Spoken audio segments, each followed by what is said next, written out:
Príjemné popoludne, vážené dámy a páni, milé spoluobčianky, spoluobčania. Stojím tu dnes pred vami v tomto dôležitom momente pre mňa v mojom úsilí o získanie postu prezidenta Slovenskej republiky.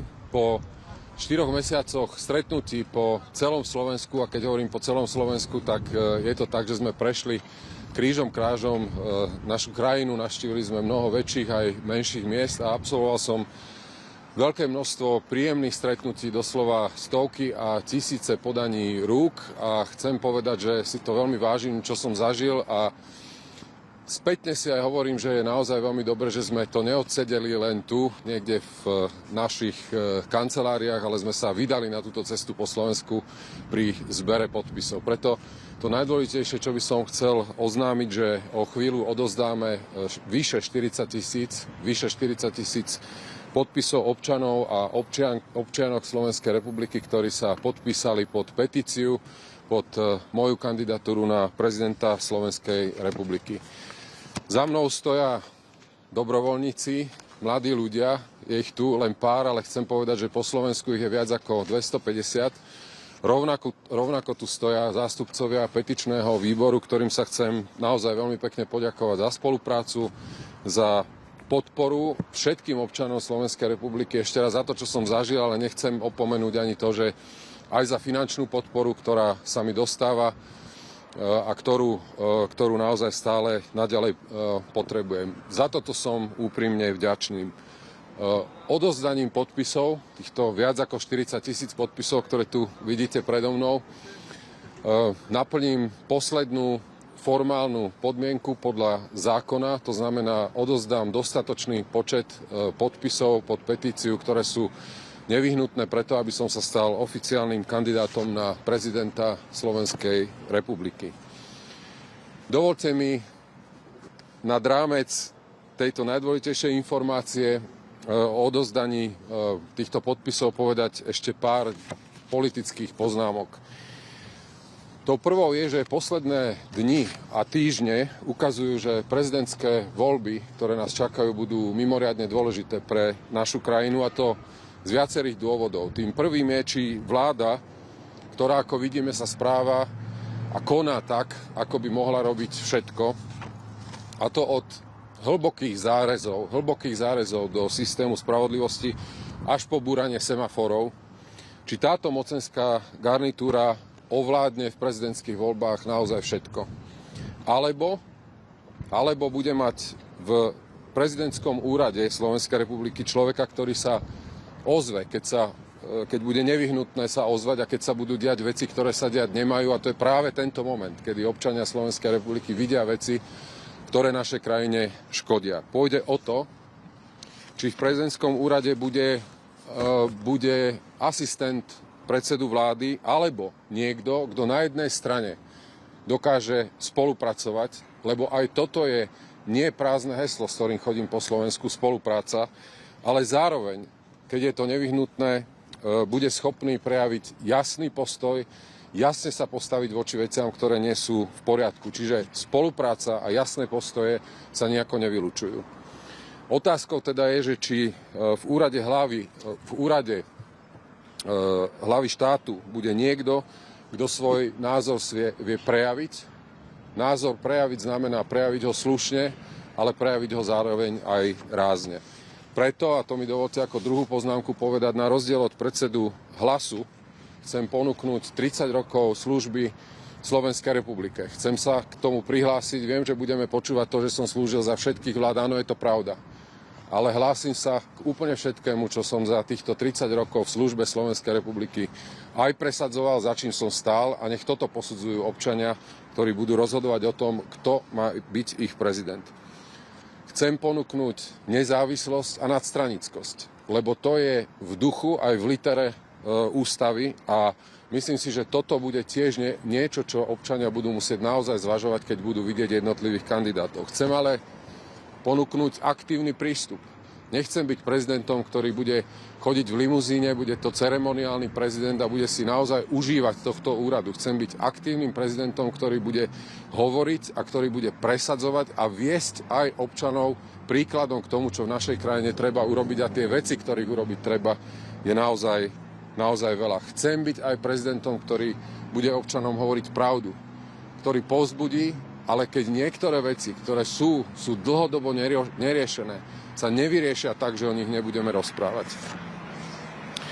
Chcem zareagovať aj na to, alebo pripomenúť Petrovi Pellegrinimu, že ako vidíme, jeho už aj vyrušuje, nebojím sa povedať, aj provokuje slovo rovnováha. Tak chcel by som k tomu povedať, že toho sa netreba báť. Pretože nie je nič zlé, ak tu bude niekto v prezidentskom úrade, kto bude prirodzene pripomínať vláde, kto bude predstavovať naozaj rovnováhu voči tomu, čo vláda robí, keď bude schopný, ako som už povedal, spolupracovať, ale Slovensku táto rovnováha, politická rovnováha, a nie to, aby bola celá moc v štáte a vo všetkých úradoch nášho štátu v jedných rukách. O tomto je rovnováha, ktorú budem presadzovať. Ale chcem k tomu dodať ešte aj ďalšie slovo. Keď už teda vyrušuje slovo rovnováha, tak chcem povedať, že sú situácie, kedy rovnováha nestačí. Bude treba byť protiváhou. Protiváhou aj v takých situáciách, ako to vidíme dnes, opakujem, neznamená to a priori konflikt.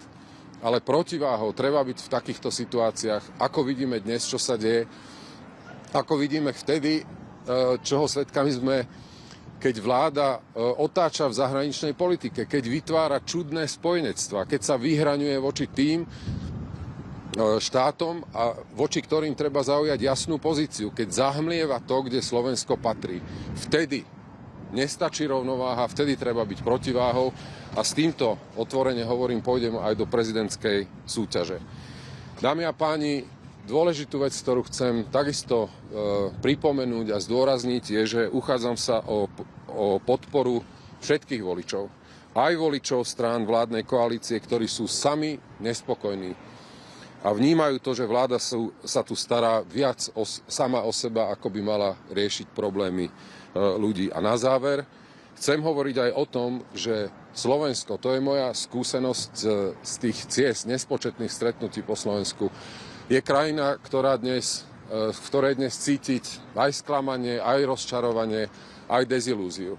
Je mi veľmi ľúto, že tento pocit sklamania a dezilúzie prichádza najmä od mladej generácie. Dnes mladá generácia nie je sklamaná len z toho, že mnohé veci nefungujú, ale takmer nikto, počiarkujem, takmer nikto, už mladých ľudí dnes ani nepočúva. Chcem byť preto aj prezidentským kandidátom, ktorý bude mladú generáciou určite počúvať a bude pripomínať každému jednému v našej krajine, kto mladým môže pomôcť, aby sme preto urobili všetko. Dámy a páni, vyše 40 000 podpisov, obrovská podpora, pozitívna energia, ktorá sa mi dostala na ceste po Slovensku, po slovenských mestách. Toto je niečo, čo mi dáva veľa odhodlania, veľa chuti, a chcem povedať, že sa teším na prezidentskú kampaň, na súťaž, ktorá, verím, ako som už povedal, nebude len o emóciách, lebo tie patria do politiky, to je v poriadku, ale musí to byť aj o konkrétnych veciach, ktoré chcem aj ja ako prezidentský kandidát ponúknuť. Myslím si, že bude možnosť pre občanov 23. marca, keď pôjdu k prvému kolu prezidentských volieb, posúdiť to, že či kandidát, ktorý ponúka slušnosť, sa na druhej strane vie občanov aj zastať. A keď treba, tak zastať aj rázne. Ďakujem vám pekne, ďakujem ešte raz najmä tým mladým ľuďom, ktorí ako dobrovoľníci stoja za mnou, a ešte raz veľmi pekne ďakujem aj zástupcom petičného výboru, a teraz o chvíľu odnesieme týchto vyše 40 000 podpisov do Národnej rady. Ďakujem vám za pozornosť. Sú otázky? Aktuálny prieskum, podľa neho už teda dobiehate Petra Pellegriniho. Krátky komentár, ale aj k tomu, že strany KDH a Olano sa zatiaľ zdráhajú vám vyjadriť podporu. To prvé si vážim. Vnímam to ako odpoveď občanov z tohto prieskumu na to, čo presadzujem. Predsa len mám menej priestoru hovoriť na verejnosti, ale o to viac vkladám energie a úsilia do toho, že sa stretávam s občanmi napriamo. myslím si, že aj toto je dobrá, poctivá a spravodlivá cesta aj touto cestou. Ďakujem za to, že ukazujú prieskumy to, že tie voľby sú otvorené, ale treba naďalej zabrať a mňa tento odkaz voličov, ktorý vidíme, veľmi povzbudzuje. A to druhé, chcem celkom otvorene povedať, že som požiadal pána predsedu KDH Milana Majerského o stretnutie, je na ňom a verím, že takéto stretnutie sa konať bude a pokiaľ ide o Olano, platí to, čo som povedal už aj v mojom príhovore, budem sa uchádzať o podporu voličov všetkých strán, to znamená samozrejme vrátane KDH, vrátane Olano, všetkých demokratických strán. Verím, alebo teda ponúkam moju vystretú ruku a podanú ruku aj voči týmto stranám, ktoré ste spomínali a rád, tak ako som to absolvoval s PSK-om, ako to o chvíľu absolvujem s SAS, s demokratmi, veľmi rád predstavím aj ostatným stranám moju víziu.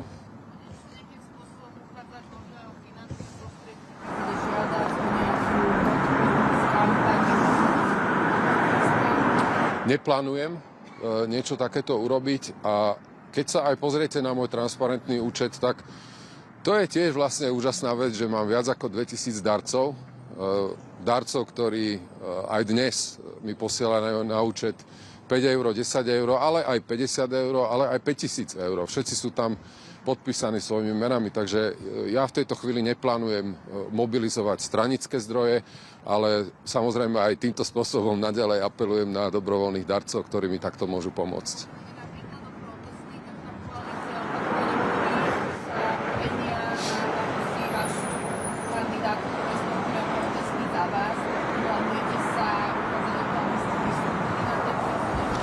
Ľudia sú na uliciach preto, lebo vládna moc ukazuje absolútnu aroganciu. Aroganciu moci. Toto je to, čo ľudí drží na námestiach a je ich stále viac. To je jedna vec. Druhá vec je, že občania sú tam preto, lebo to je ústavné právo.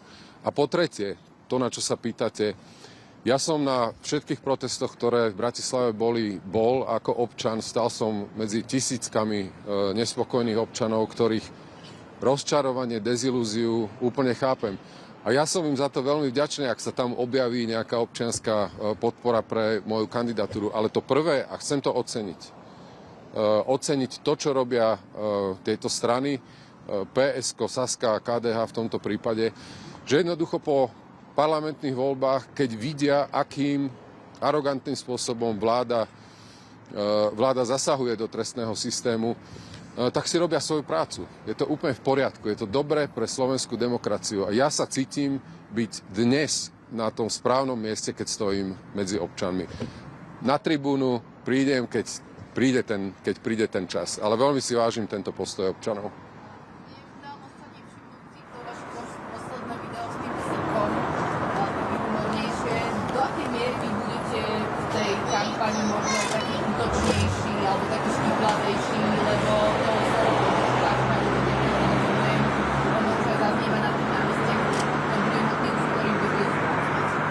Náš motív je, že jediný, koho má prezident poslúchať, na koho má počúvať, sú občania. A myslím si, že toto je to zásadné posolstvo, ktoré sme chceli dať. A to je to, čo ja ponúkam. A to je to, čo pri iných kandidátoch, ak sa v tom náhodou niektorí kandidáti zhliadli, tak to ja ponechávam samozrejme na nich. Ale ešte raz to posolstvo je, že prezident má byť nezávislý, má počúvať občanov a rovnako je tam celkom zreteľne napísané, že slušne, lebo viete, že to video je slušné, ale treba sa občanov zastať aj rázne. A toto ponúkam ja. A hovorím, ako sa v tom vidia ostatní, to ja už prenechávam na nich. Pán Korčok, prezident Slovenskej republiky určuje našu zahraničnú politiku na vonok, ale tú politiku v veľkej miere určuje aj vláda, jej poradník. Ako by ste boli schopní korigovať veľa našej súčasnej vlády ako prezidenta aj našej predstavy? Moja predstava je taká, akú som zastupoval celý život. To znamená hovoriť teraz v kampani, kde Slovensko patrí. A ja chcem s týmto mandátom s týmto posolstvom, že Slovensko patrí do spoločenstva slobodných krajín, uspieť.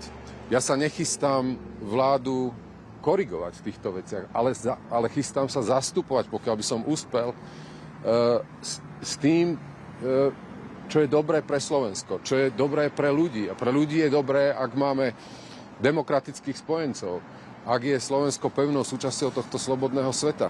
Ja nebudem v tomto vládu ani suplovať, ani ju korigovať, ale ak by mi občania dali mandát, tak svet bude počuť o Slovensku celkom jasné postoje, kde Slovensko patrí. Trúfam si a myslím si, že v tomto viem pre Slovensko, pre ľudí, pre občanov Slovenskej republiky urobiť veľa. Hovoriť to aj v tej situácii, kedy vláda manipuluje a dezorientuje občanov a hovorí im, že Slovensko nepatrí nikde. To je nebezpečné. Hotovo? Ďakujem vám veľmi pekne všetkým, že ste prišli, vážim si to a my teraz odovzdáme tieto podpisy do podateľnej Národnej rady. Všetko dobré. Tak, toto niekomu dá. A tých podpisov sa prezidentskému kandidátovi Ivanovi Korčokovi podarilo vyzbierať viac ako 40 000. Záznam aj na našom webe a sociálnych sieťach Teatry. Zostaňte s nami.